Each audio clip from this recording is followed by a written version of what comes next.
Hi friends, आज मु खड़ा साग बेसर तरकारी बनाऊँगी। से खड़ा सागर जो डंक आ कि आलू नहीं भाजुची से किसी लुण मु ऐड कली। यहाँ आम भल भाव मिक्स करनेबा।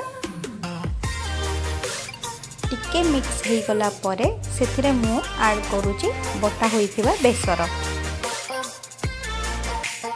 बेसर रे एबे मु ऐड करुची गोटे चम्मच हल्दी आउ गोटे चम्मच काश्मीरी चिल्ली। यहाँ को आम भल भाव मिक्स करनेबा। यह भल भाव मिक्स हो गला परे से मु किछि गरम पानी ऐड करुची। यहाँ को किछि समय फुटिबा को दबा। यहाँ टिके फुटी गला परे से मु ऐड करुची कटा होइथिबा खड़ा साग। काटिकी रखिथिबा खड़ा साग मु ऐड कली। खड़ा साग ऐड कला परे यहाँ को आम गोलई नेबा भल भाव।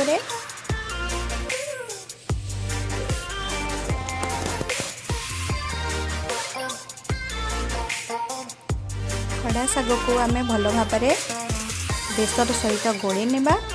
यहाँ टिके हो गला परे से मु ऐड करुची बड़ी भजा होइतिबा बड़ी।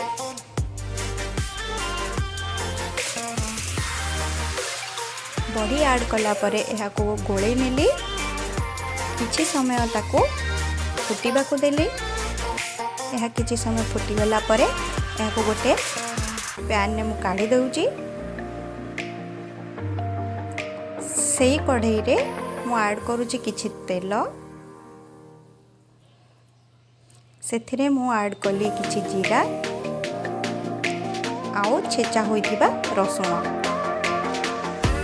यहाँ भल भाव टिके गोली नबा। यहाँ टिके लाल अंश आसीगला परे से आम ऐड करवा सिझा होइथिबा साग।